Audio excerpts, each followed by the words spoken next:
carbonate. Zinc carbonate.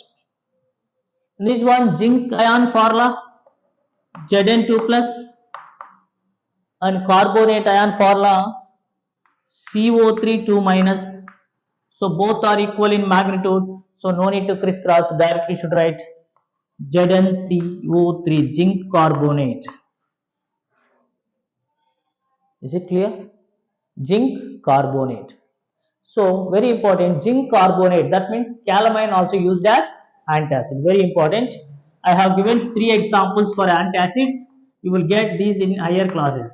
Antacid, that means in case of class 10. So in case of chapter number 2, acid base and salts. Please remember this one. So antacid, one is baking soda used as antacid.